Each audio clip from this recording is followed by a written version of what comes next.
Welcome to Stogie Palace. I am your host, Chris. I've talked a lot about a trip I took a couple years ago to Dominican Republic. Figure I'd finally make the video since I had a ton of stuff to work with.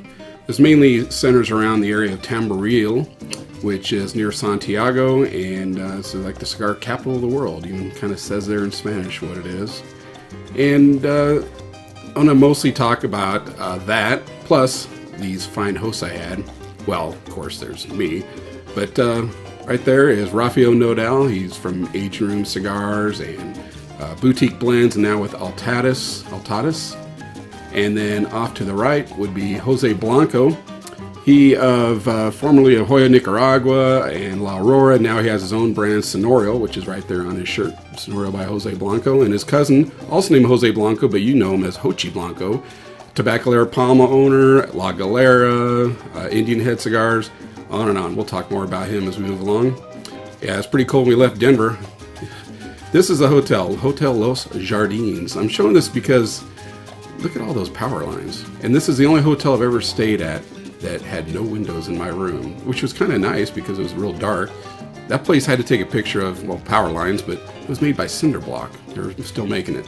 So back to Tamboril, where Rafael here will kind of explain. The only thing is the products makes here cannot be sold in the country unless you pay the tax.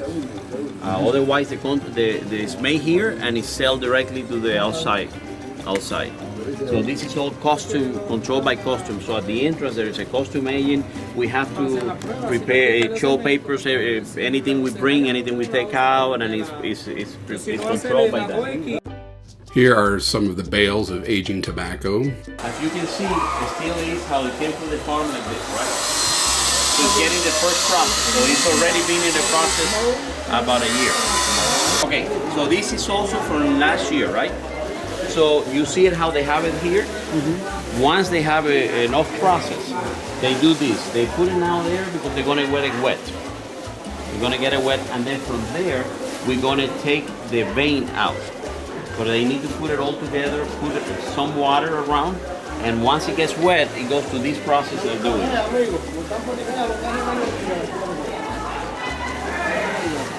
So after that one it goes to the back. But right now what they're doing is the one that came from the farm. This is already from the farm like this. This came from the farm. You should probably go around here. Right? In this type of thing.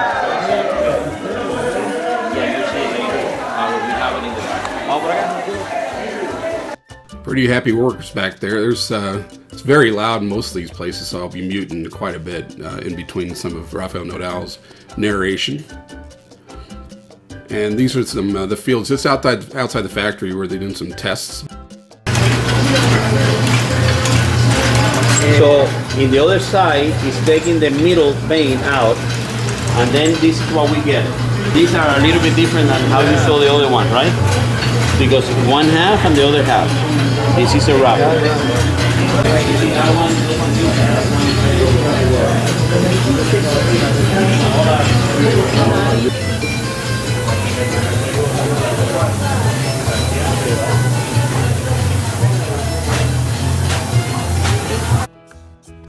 Those guys are getting the tobacco wet. Here they're cutting wrappers with this machine. You can see she puts the leaf on there, cuts it perfectly for her. This is a machine-made cigar machine. They do quite a bit of that here. Off to the left you can see some of the loose tobacco that they make it with. Here is the rolling floor. We prepare a blend. I come with Jochy and Hank, my partner, and Charlie, and we come on and try different tobacco, and then we decide we're gonna go with this. So we take one of these, two of these, one of these, this wrapper, and we decide. So this particular one that he's working on, this cigar is gonna be box press. This is for a new brand that we're making for JR called Black Knight. So this will be box press. Now, this is an inexpensive cigar, but it actually, value price, this is a very good tobacco. And it's an unbelievable price.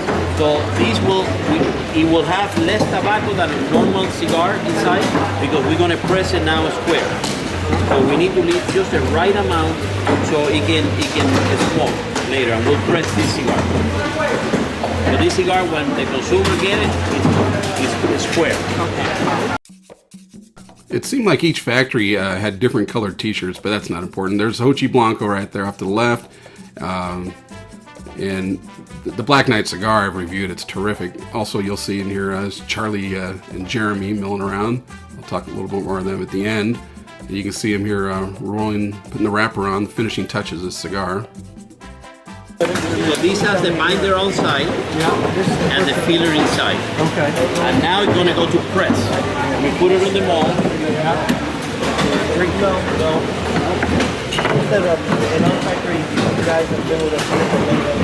And then we're going to close them. Once he finishes with those, you see he puts it there and he cut it off here. And all of them will put it and close it and get it. Right now, these are wood. But we also have been, for a few years now, making a change, and the goal is to completely have plastic molds, which last longer, absorb less humidity. You see, this and these have to be repaired from time to time, and the other one is more constant all the time. Hey, this is where they got the name of those cigars, the aging room. This is inside the aging room. Some of the cigars that are hanging out there, aging, as it were.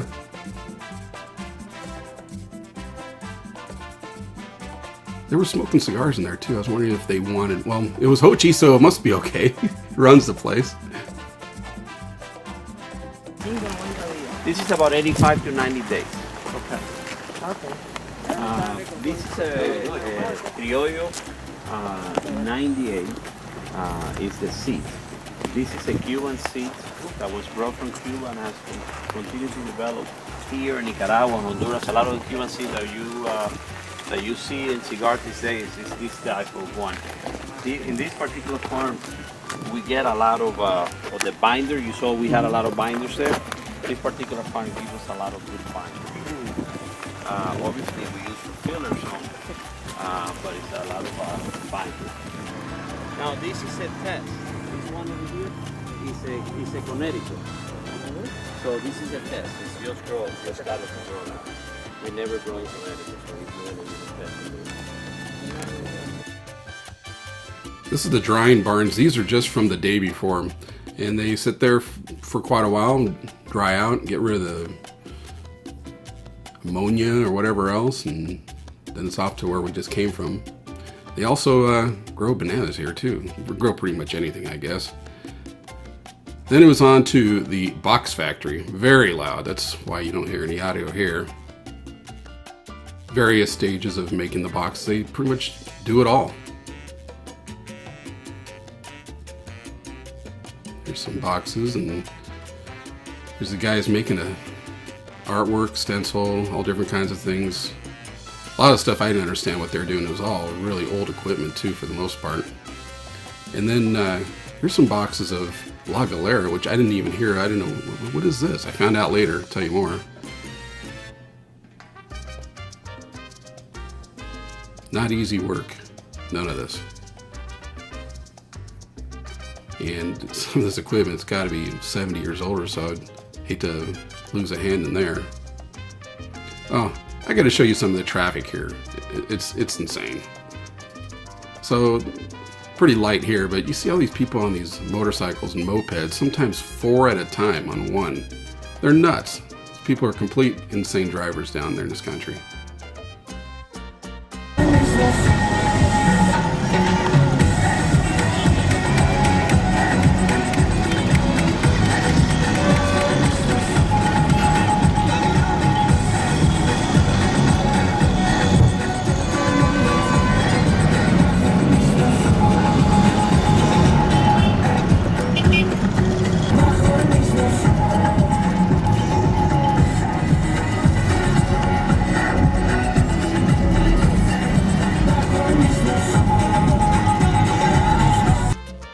Cigar rings, also known as the bands on cigars. This was a cool part of the trip. Right across the street was General Cigar, pretty large company.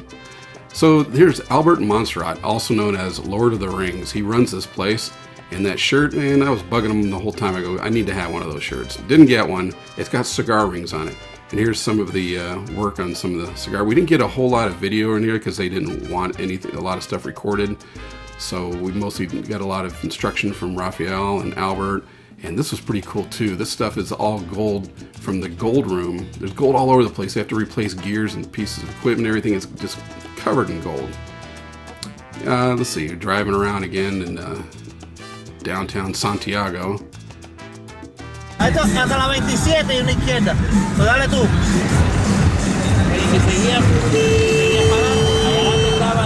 Esta es la calle que vinimos. Hasta la 27 ahora.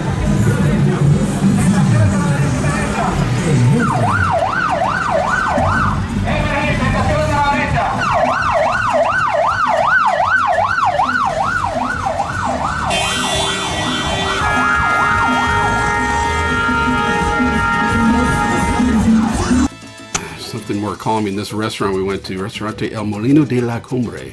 Hope I'm doing it justice. And here's a view of Santiago and the Cibao Valley. I believe that's all part of the valley down there. I'm sure if you know cigars, you've heard of that valley. And here's a look at it at night. Pretty nice. And then we went to a pretty nice beach too.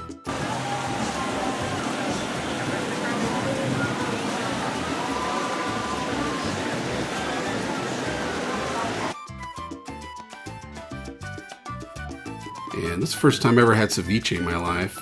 It was pretty good too. And Langostino, and yeah, plenty of Presidente beer. Now, that's pretty decent actually. And this is Jochy Blanco's place. This is where we hung out and smoked cigars. He introduced me to Brugal rum and his La Galera, which is terrific. You should check it out. And that's pretty much it for the trip. Wish we would have hung out at his place more. That place was something else. But I definitely want to give a special shout out to Rafael Nodal, his assistant Charlie Lopez, Smoker Friendly, for arranging this trip and paying for it, Mary and Jeremy with them, Jochy Blanco, Jose Blanco, of course, and Albert Monstrata Cigar. Bands, thanks for watching. See you later.